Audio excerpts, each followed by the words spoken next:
도시미인 프로젝트는 서울의 도시미래 인재 양성을 위한 프로젝트의 줄임말입니다. 서울시립대학교는 서울특별시와 함께 서울시립대학교 도시과학대학 학생들을 대상으로 서울시의 자매, 우후도시의 학생들을 파견하여 해외 대도시에 대한 체험과 학습 기회를 제공하는 혁신적인 교육 프로그램을 운영 중입니다. 1년에 2차례에 걸쳐 선발된 학생들은 여름방학과 겨울방학 중 한 달 동안 해외 대도시에 머물며 해당 도시 구석구석을 탐험하며 자신들의 도시 관련 프로젝트를 수행하게 됩니다.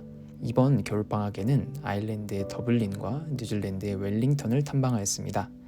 그 중에서 저희는 더블린을 탐방하였습니다. 안녕하세요. 저희는 아일랜드 더블린을 탐방한 더블 체이크입니다. 저는 리더 최한희입니다. 저는 PD를 맡은 김정빈입니다. 저는 컨택 매니저를 맡은 김시은입니다. 저는 총무를 맡은 이윤섭입니다.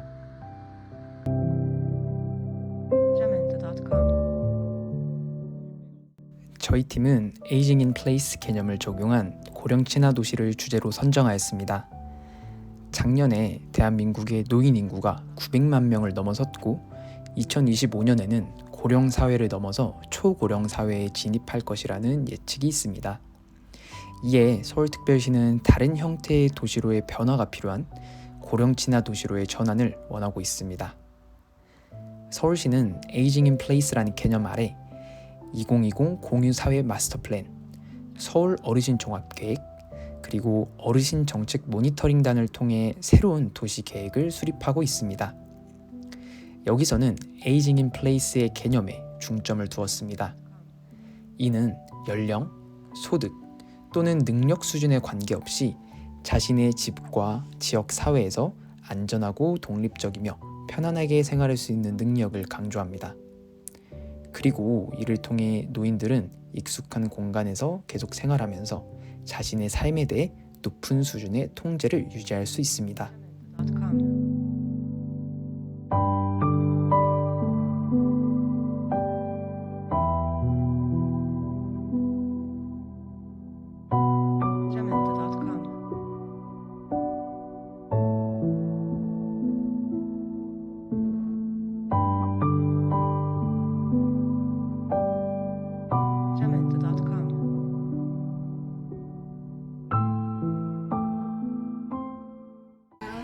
My name is Lucy Cunningham and I'm the founder of the Home Share. My background, I have a nursing background, and before that my former job I was cabin crew. So I got to visit many amazing countries. Never got to South Korea, unfortunately, no, but lots of other places. And so I set up the Home Share 7 years ago. I had heard about the concept of home sharing maybe 10 years ago in an interview on the radio, and I thought it was a really, really good idea. So it took me a little while and I did lots of research, and then I started it then in 2017. So that's a bit about my background. Cool, fantastic. Thank you. 홈쉐어링은 두 다른 세대가 같이 살면서 서로에게 도움을 주는 주거 방식을 말합니다. 노인들은 건강 문제를 걱정할 수밖에 없는 상황에 놓여져 있는데 젊은 사람들을 노인들과 같이 살도록 하면서 이런 문제를 해결할 수 있습니다. 집주인은 주거를 제공하고 세입자는 도움을 제공함으로써 서로에게 도움이 되는 주거 형태인 거죠. 루시 커닝햄께서는 홈쉐어링의 운영 방식에 대해서 저희에게 상세히 설명해 주셨습니다. 우선 홈페이지에 올라와 있는 신청서를 바탕으로 이름, 나이 등 기본적인 개인 항목을 받습니다. 그리고 가족과의 통화 혹은 이메일을 통해서 고령자의 가족, 관심사, 필요한 것들, 성격 등에 대해서 자세히 조사하게 됩니다. 이를 바탕으로 잘 맞을 것으로 예상되는 집주인과 세입자를 매칭합니다. 이후 약 2주간 함께 생활이 잘 되는지 확인하고 양측이 모두 동의할 경우 같이 살게 됩니다. 같이 살게 되는 확정 이후에도 한 달에 한 번씩 방문하여서 문제가 없는지 확인합니다. 이러한 홈쉐어링은 경제적 효과와 세대 간 교류 효과가 있습니다. 우선 경제적으로는 HSE와 개인 사업자와 비교해 보았을 때 97% 정도 비용을 절감할 수 있습니다. 다른 곳과 달리 숙박 비용이 이용료에 포함되어 있습니다. 연간 이용료도 2,960유로 정도로 매우 저렴합니다. 그리고 더 홈쉐어가 다른 홈쉐어링 기관과 다른 점은 세입자가 집주인에게 집세를 내는 방식이 아니라 더 홈쉐어에게 이용료를 내는 방식이라는 것입니다. 금전적인 문제를 얽히지 않게 함으로써 관계가 원활히 유지될 수 있고 가족 같은 분위기를 형성할 수 있습니다. 또한 세대 간 교류의 효과도 큽니다. 젊은 사람들은 우선 노인들에게 많은 것을 배웁니다. 그들은 대학을 나왔으며 직업이 있었고 아이들을 키워본 사람들이기 때문입니다. 이런 경험은 젊은 사람들에게 굉장히 유용하고 여러 조언들도 얻을 수 있습니다.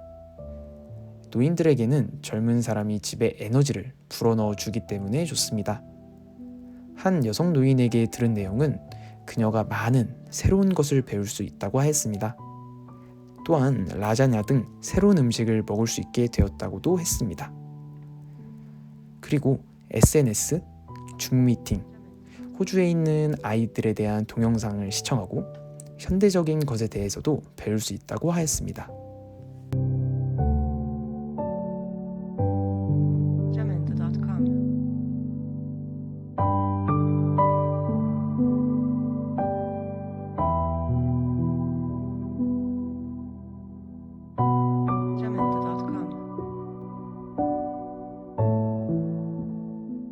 First of all, I wonder that what is your specific role of the Global Network Executive Council and Advisory Committee in AFU Global Network?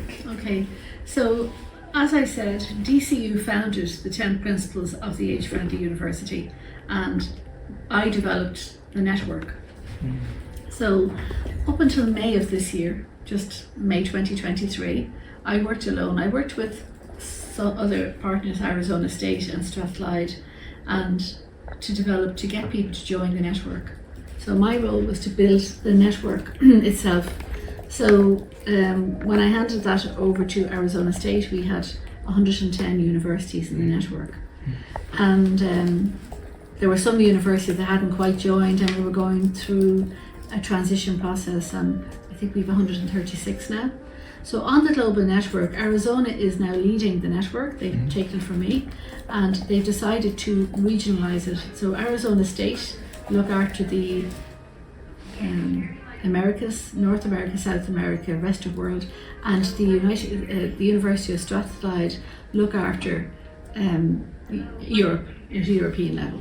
So that's the way they're trying to do it, and they've appointed leads in different parts of the world. So in Oceania, Australasia, we have the University of Queensland who's leading there, and then in Brazil we have the Pontifical University in São Paulo who's leading there. So the idea is that these universities in these countries will promote and engage. Before that I was doing all the work, so that's how I got to travel to Korea and to America, and you know, it's a huge honour to do this work, because in 2019 I was invited to present the concept of age-friendly universities to the United Nations working group on aging, which is very interesting, because they were asking me about what is this work and why is it important.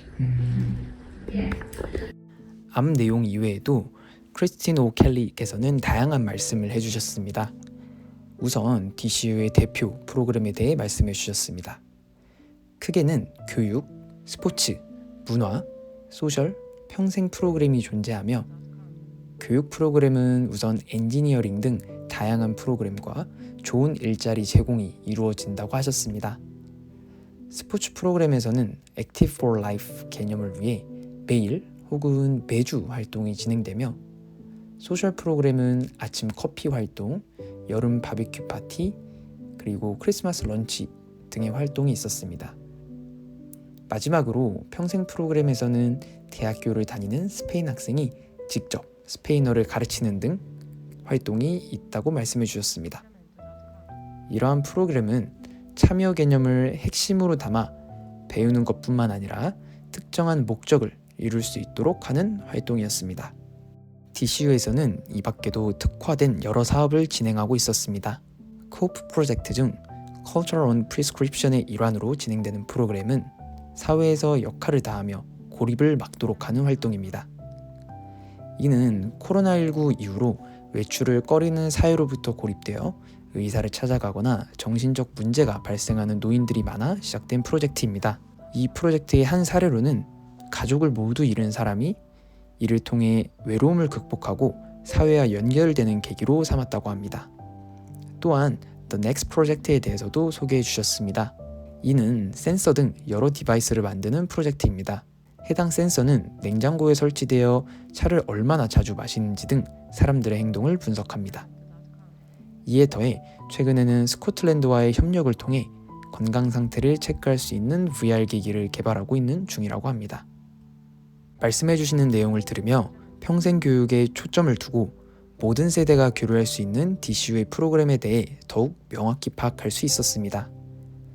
더 나아가서는 이러한 프로그램이 서울특별시에도 도입되었으면 하는 생각도 하게 되었습니다.